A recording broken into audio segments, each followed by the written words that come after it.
असफलता एक चुनौती है स्वीकार करो, क्या कमी रह गई देखो और सुधार करो। कुछ किए बिना ही जय जयकार नहीं होती, मेहनत करने वालों की कभी हार नहीं होती। नमस्कार साथियों, स्वागत है अपने प्यारे YouTube channel Ajay academy and motivator में। साथियों, आज बात करने वाले हम यूपीपीसीएस टॉपर दिव्यास सिकरवार के बारे में।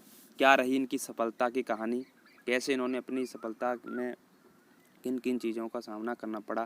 तो चलिए बिना देरी के वीडियो को हम स्टार्ट करते हैं। तो दिव्या सिकरवार ये जो है आगरा ज़िले की एदमापुर तहसील की एक छोटे से गांव घड़ी रामी की रहने वाली हैं दिव्या सिकरवार। इन्हीं की जो पढ़ाई है एकेडमिक पढ़ाई 6 से लेकर के 12 तक इन्होंने अपनी जो पढ़ाई की थी वो श्रीमती विमला देवी इंटर कॉलेज भागलपुर में जो पढ़ता है वहाँ से इन्होंने अपनी पढ़ाई की। वहाँ से इन्होंने अपनी जो है एकेडमिक की शिक्षा प्राप्त की। उसके जस्ट बाद इन्होंने बीएससी के लिए सेंट जॉन्स कॉलेज आगरा में एडमिशन लिया, वहीं से बीएससी की और फिर उसके बाद एमएससी की। और उस एमएससी करते समय इन्होंने दिमाग में सोच लिया अब मुझे थोड़ा सा कुछ अच्छा करना है समाज के लिए, समाज को बदलना है और मुझे कुछ ऐसी काबिलियत है शायद मैं समाज को बदल सकूं। तो इन्होंने सोचा कि मुझे क्यों ना यूपीपीसीएस देना चाहिए और उस पर इन्होंने अध्ययन करना स्टार्ट किया।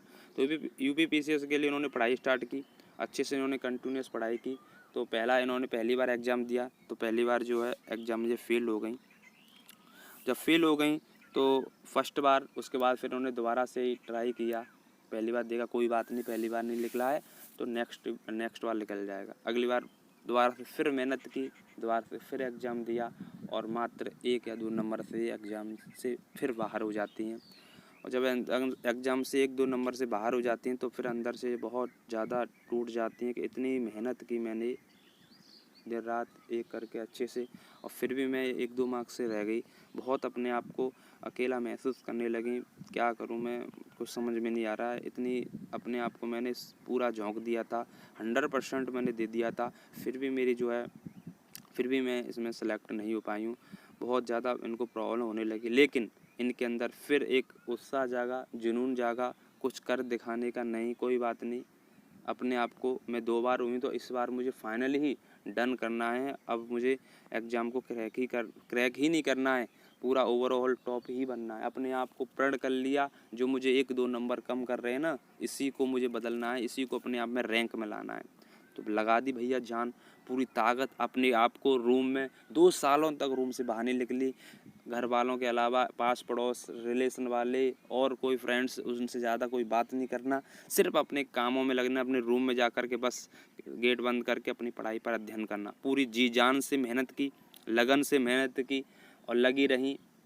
और जैसे ही एग्ज़ाम का समय आया एग्ज़ाम अच्छे से दे के आई, और एग्ज़ाम देने के बाद कुछ समय बाद इनका जो है रिज़ल्ट आउट हुआ। जैसे शुक्रवार को आउट हुआ रिज़ल्ट। इन्होंने अपना रिज़ल्ट जो है, जैसे ही रिज़ल्ट को देखा तो सबसे ऊपर दिव्या सिकरवार का नाम, यानी अपना नाम देखते ही ये बहुत ही अपने आप में खुश होने लगी, आंखों से आंसू आए। क्योंकि जो पहली और दूसरी बार में जो फेल हो जाए तो इंसान कहता है ना कि पहली दूसरी बार में जब एग्ज़ाम नहीं निकलता है तो अपनी डायरेक्शन को चेंज कर देता है कि नहीं अब ये नहीं हो रहा हमसे, तब क्या करें, बैठ जाएं या कुछ और चीज़ में लग जाएंगे।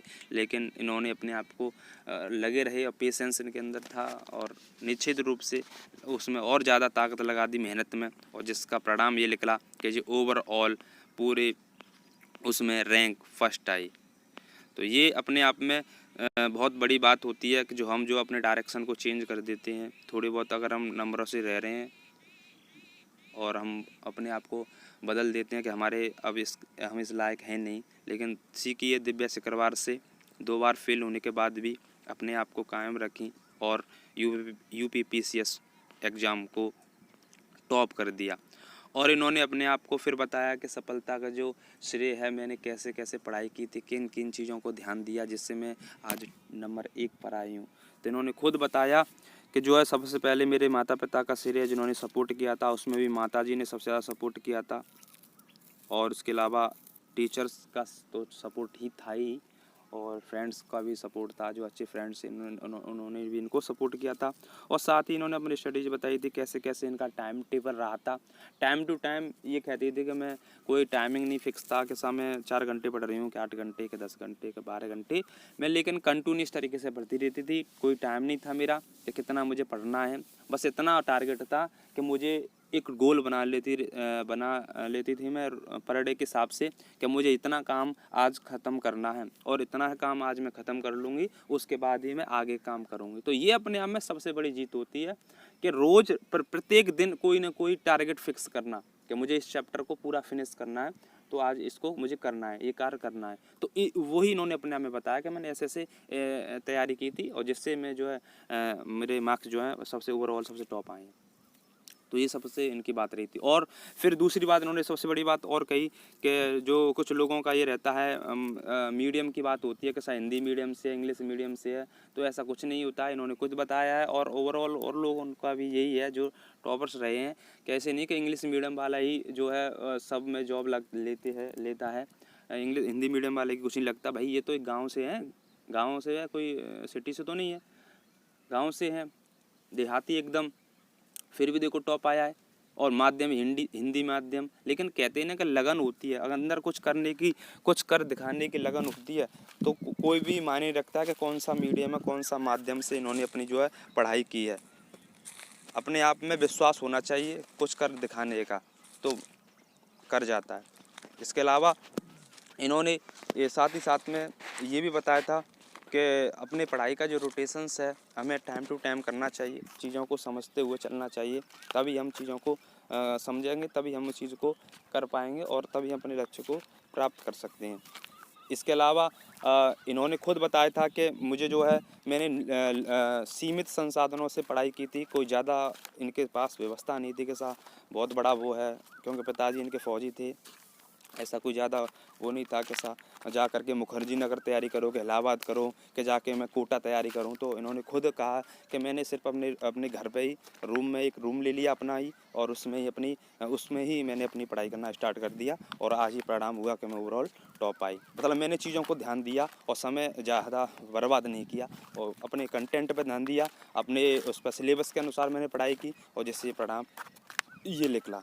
तो कहने का अर्थ ये है कि ज़रूरी नहीं है कि तुम बाहर जा कर के कोटा, मुखर्जी नगर या कहीं इलाहाबाद जा कर के अच्छी कोचिंग में ज्वाइन करके ही तुम टॉप करो या अपने एग्ज़ाम को क्रैक करो। अरे कहीं भी बैठ जाओ, कहीं भी चले जाओ, अपने कंटेंट पर ध्यान दो, अपना जो सिलेबस है उस पर काम करो और निश्चित रूप से आपको सफलता मिल जाएगी 110%। समझ रहे हो? तो ये सबसे बड़ा एक कहानी होती है अपने आप में देखने के लिए।